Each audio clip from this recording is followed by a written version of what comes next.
everyone. Welcome to the latest Take 5 with Ryan and Sonu. Sonu, where are we today? California, beautiful California. We're here in Newport Beach.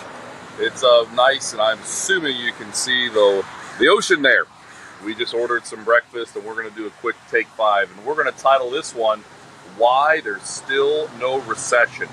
Sonu, this week we had some continued positive economic data. I think the one thing you've been talking about literally for a year now, you've been saying no recession for a year now.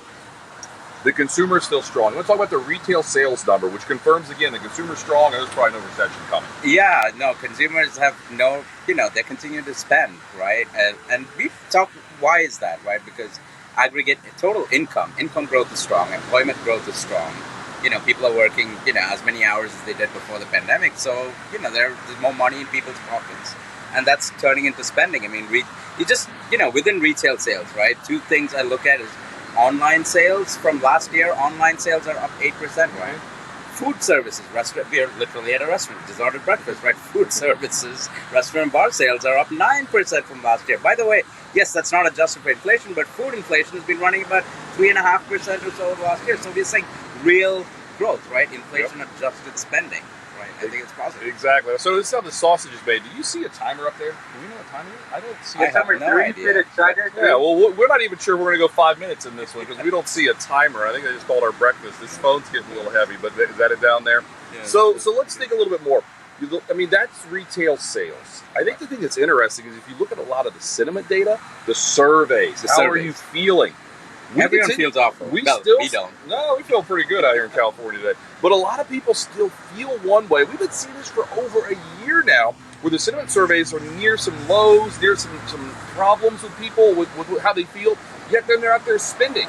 I mean, I don't know the perfect way to square that circle, but why is it people feel bad, but they're still out there spending? I think within the surveys, if you dig in as well, if you ask people about their own financial situation, they're like, oh, it's pretty good.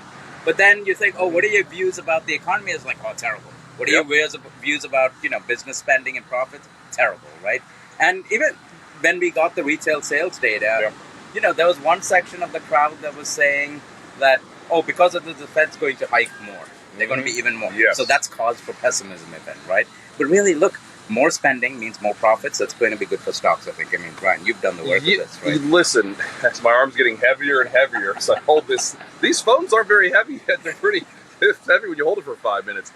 Sentiment is quite negative. We've had the seasonal weakness in August, September, early October. We're on record as saying we might have just had a major low. October, once again, as sentiment's over the top. Now, we're talking about the consumer, but also you look at put-to-call ratios, you look at flows, you look at something like the VIX. There are a lot of signs, so that we've got an over-the-top pessimism a la last October. Then the economy gets better, and then the market rallies, and that's kind of how this works, rinses and repeats. Let's finish it up maybe with earnings. We're in the middle of earnings season. Could that be the driver for the end-of-year rally, you think? I think so. I think earnings is a catalyst, and, from everything, I think bank earnings are good in this regard because, the big banks, they have credit card data, all that.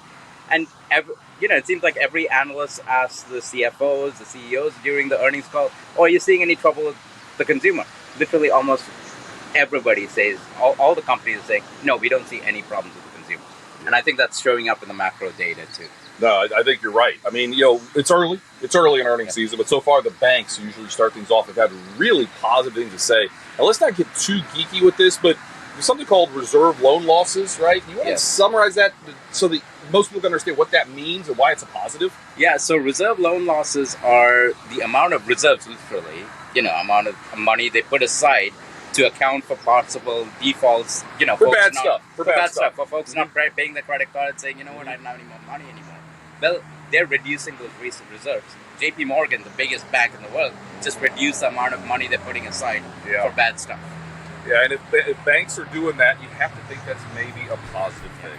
So with all of that, this is going to be this week's Take 5 on location from Newport Beach in California with Ryan and Sonu, why we still don't see a recession. We'll see everybody soon. Take care. Goodbye.